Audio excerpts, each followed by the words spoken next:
अस्सलाम वालेकुम नाज़रीन, वेलकम टू द शो। बात कारोबार की, मैं हूं आपकी मेज़बान नताशा हसीब। आज की मार्केट में एक अच्छे सेंटिमेंट्स, पॉजिटिव सेंटिमेंट्स दिखाई दे रहे हैं। बूम नज़र आ रहा है। 600 पॉइंट्स का क्लोजर रहा है। फ्राइडे मार्केट है तो सेटल होने के बाद अभी तक की जो सिचुएशन दिखाई देती है वो एक पॉजिटिविटी और बहुत ज़बरदस्त एक कम बैक मार्केट के अंदर दिखाई दे रहा है।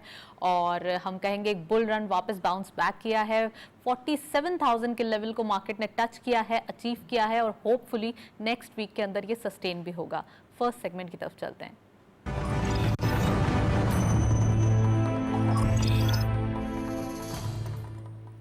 Let's have a look on daily highlights. आज की मार्केट की परफॉर्मेंस देखते चलते हैं। ओपन हुई मार्केट 46,625.12 के लेवल पर।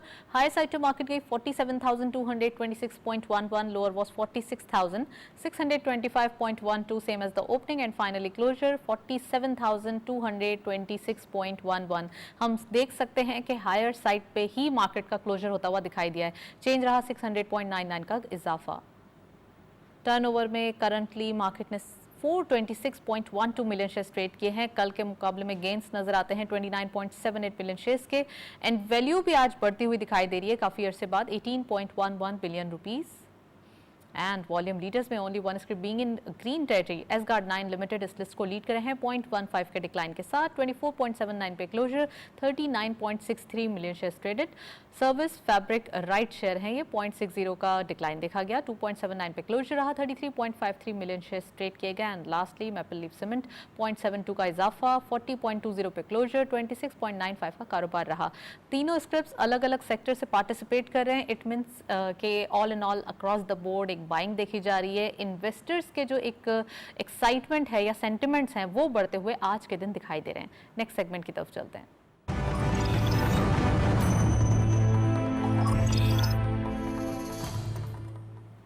टॉपिक ऑफ द डे में आज हम specifically tax collection, tax returns, taxation system के बारे में बात करने वाले हैं। एफबीआर के टारगेट्स हैं 5.8 ट्रिलियन, तो होपफुली इस साल के अंदर जो टारगेट्स रखे गए हैं वो अचीव भी हों और आने वाले फिस्कल ईयर के लिए बहुत ज़बरदस्त टारगेट सेट हों। तो हमारे साथ स्टूडियो में गेस्ट मौजूद हैं, उनको वेलकम करते हैं। हमारे साथ मौजूद हैं अनवर काशिफ मुमताज़ साहब। आप टैक्स एक्सपर्ट हैं, एडवोकेट भी हैं सुप्रीम कोर्ट के और इसके साथ साथ फॉर्मर प्रेजिडेंट हैं टैक्स बार एसोसिएशन के। अस्सलाम वालेकुम sir, welcome to the show. बहुत शुक्रिया आपका। सर सबसे पहले ये बताइए कि एक पॉजिटिविटी दिखाई दे रही है, एफबीआर की कलेक्शन सिस्टम बहुत बेहतर होती हुई दिखाई दे रही है, पर ईयर परफॉर्मेंस बढ़ रही है। कितना ज़्यादा पॉजिटिव रोल देख रहे हैं आप टैक्स कलेक्शन के अंदर? देखिए, ये अगर आप देखें पाकिस्तान के टैक्स सिस्टम को ओवरऑल, तो 70 साल में पहली दफ़ा गवर्नमेंट जो है डॉक्यूमेंटेशन की तरफ जा रही है और डॉक्यूमेंटेशन का ट्रिकल डाउन इफेक्ट जो है ना वो आपको रेवेन्यू कलेक्शन में नज़र आ रहा है। और ये जो चीज़ है पाकिस्तान का, यही एक ड्रॉबैक था कि पाकिस्तान की इकॉनमी, पाकिस्तान का टैक्स सिस्टम, पाकिस्तान के बिजनेसेस डॉक्यूमेंट नहीं थे। और इस दफ़ा हुकूमत ने ये टास्क लिया है और हुकूमत इस तरफ आगे बढ़ रही है और उसमें आर्टिफिशियल इंटेलिजेंस का भी वो सहारा ले रहे हैं, उसमें वो अपनी भी इन्फोर्समेंट भी दिखा रहे हैं। और इस तरह जो है हुकूमत ये जो रियलाइज़ करना है हुकूमत का, आई थिंक ये बहुत पॉजिटिव एक अप्रोच है और इसको अगर आप आगे लेके चलते रहेंगे तो ये 5.8 नहीं, मेरे ख्याल में इससे ज़्यादा भी रेवेन्यू कलेक्शन पाकिस्तान देखेगा। Right sir, revenue collection obviously and hopefully हम उम्मीद करते हैं कि आने वाले दिनों में बेहतर नताइज हों। लेकिन अब जो कि टारगेट्स रखे गए हैं, एक होता है डायरेक्ट टैक्स और एक होता है इनडायरेक्ट टैक्स। तो आप समझते हैं कि डायरेक्ट टैक्स की मद में हमें ज़्यादा काम करने की ज़रूरत है as compare to indirect tax? देखिए, अगर आप इसको थोड़ा सा डिटेल में मैं जाऊं तो डायरेक्ट टैक्स होता है कि वो आप इंडिविजुअली आप पे आता है। इनडायरेक्ट टैक्स कंजम्पशन बेस्ड होता है, लेकिन ये आपकी कॉस्ट बढ़ाता है। और पाकिस्तान में जो हमेशा एक प्रॉब्लम रहा है कि हमारे पास इनडायरेक्ट टैक्स 17% है और वो 17% जो है आपकी कॉस्ट में ऐड हो जाता है। अब अगर आपका डायरेक्ट टैक्स का सेगमेंट बढ़ेगा, इनडायरेक्ट ऑटोमेटिकली कम होगा, लेकिन इनडायरेक्ट टैक्स डॉक्यूमेंटेशन के लिए लगाया जाता है। अब अगर आपने देखा होगा, आजकल हुकूमत टियर 1 रिटेलर्स को डॉक्यूमेंट करने के लिए वहाँ पे उनके सिस्टम को इंटीग्रेट कर रही है। तो वो जब वो उसको देखेंगे आप, तो उसमें उनके रेवेन्यूज़ बढ़ेंगे, उनके नंबर्स बढ़ेंगे, तो ऑटोमेटिकली आम आदमी पे जो है वो बर्डन कम होगा। बिकॉज हुकूमत ये 17% है, इसको भी रेट को कम करने पे सोचेगी और फिर वो जो है कंजम्पशन बेस्ड टैक्स है इनडायरेक्ट, वो कम होगा और डायरेक्ट टैक्स आपका जो है, आप पे जो टैक्स है वो आप पे ज़्यादा होगा और वही बढ़ेगा तो इकोनॉमी बेहतर रिस्पॉन्ड करेगी।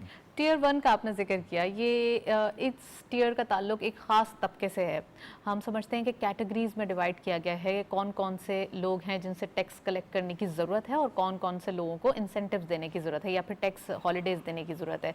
तो सर, कैटेगरीज़ में आप समझते हैं कि जो क्रैकडाउन किया जा रहा है टियर 1 के साथ, तो वो काफ़ी है या फिर हमें छोटे तबके में भी, क्योंकि टैक्स फाइलर सबको ही बनना चाहिए, सबको ही आदत होनी चाहिए टैक्स देने की? आपने बड़ा अच्छा कहा कि टैक्स फाइलर सबको होना चाहिए। ये इसको क्रैकडाउन ना समझें, ये एक हुकूमत की स्कीम समझें।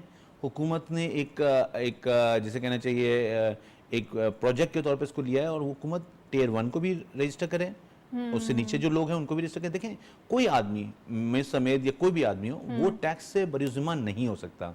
अब हमारे क्योंकि 70 साल में माइंडसेट नहीं है, लोगों का रुझान नहीं है उस तरफ, तो लोगों को थोड़ा सा प्रेशर फील होता है, लोगों को थोड़ा सा अनड्यू फील होता है, ड्यूरेंस फील होती है लोगों को, यार ये कि हमें पर प्रेशर आ गया है। तो ये जो चीज़ है ना, ये मेरे ख्याल में माइंडसेट चेंज करने की ज़रूरत है।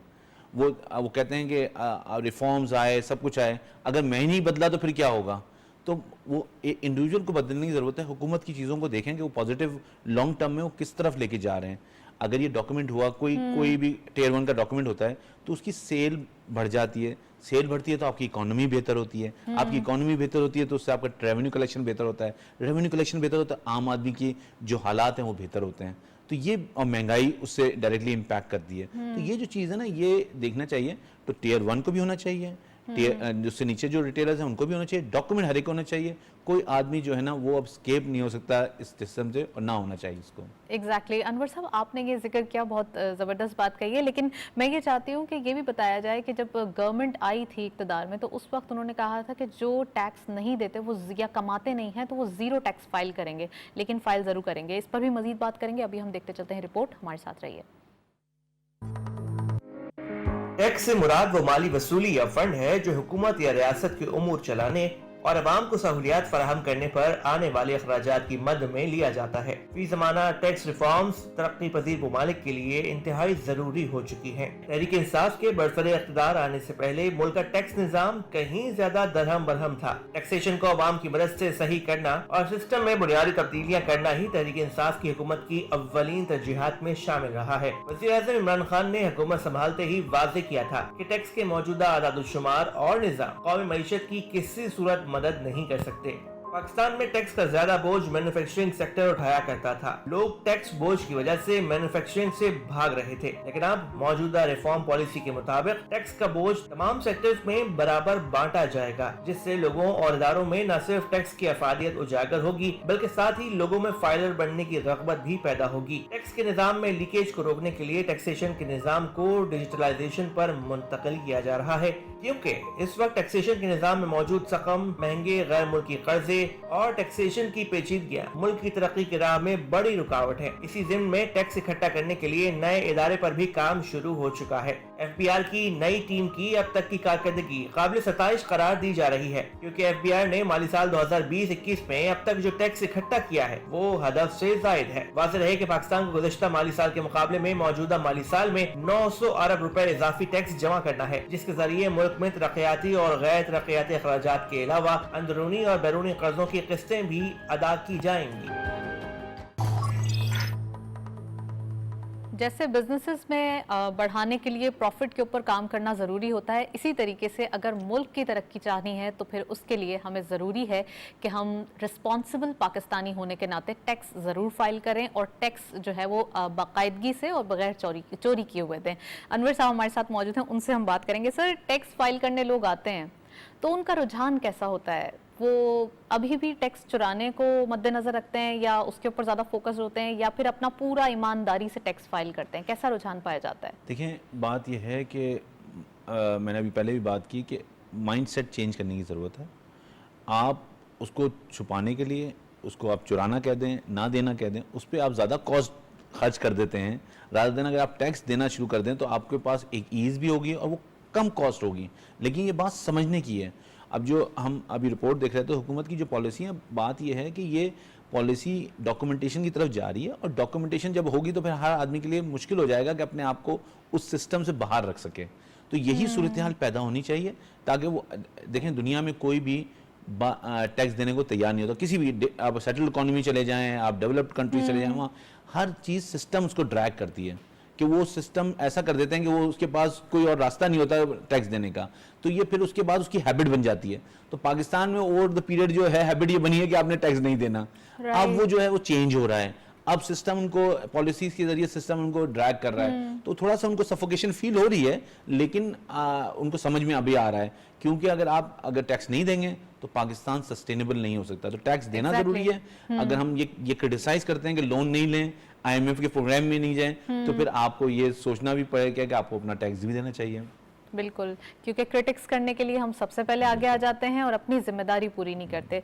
सर, आपने बड़ी अच्छी बात कही, लेकिन मैं चाहूँगी कि वो आपने एक जो हाउस वाइफ्स होती हैं उनके बारे में भी बताएं कि वो नहीं कमाती नॉर्मली। 18 साल के बाद हमारा NIC बन जाता है, तो सबको ज़ीरो टैक्स फाइल करने की ज़रूरत है। तो जो हमारे टैक्स रिटर्न्स फाइल करने के लिए ऑफिसर्स होते हैं या फिर जो डिफरेंट उनके बिजनेसेस होते हैं, तो वो काफ़ी ड्रैग करते हैं लोगों को, उनको एक प्रॉपर सिस्टमैटिक तरीके से, आसानी तरीके से नहीं बताते। तो ऐसा कुछ ऐसा आसान तरीकाकार बताइए हमारे प्रोग्राम के तवज्जो से, ताकि लोगों को पता चले कि रिटर्न फाइल करना कितना इजी है और कितना आसान है। देखिए, इस आपके सवाल को मैं 2 हिस्सों में डिवाइड करूँगा। एक तो ये है कि अगर पाकिस्तान की आबादी देखें, डेमोग्राफ देखें, तो वो 22 करोड़ लोगों का है। उसमें से कुछ लोग जो 18 साल से कम हैं, बुजुर्ग हैं, कुछ रिटायर्ड लोग हैं। अगर मैं उनको 50% माइनस कर दूं तो आपके पास कोई 10 करोड़ लोग आ जाते हैं।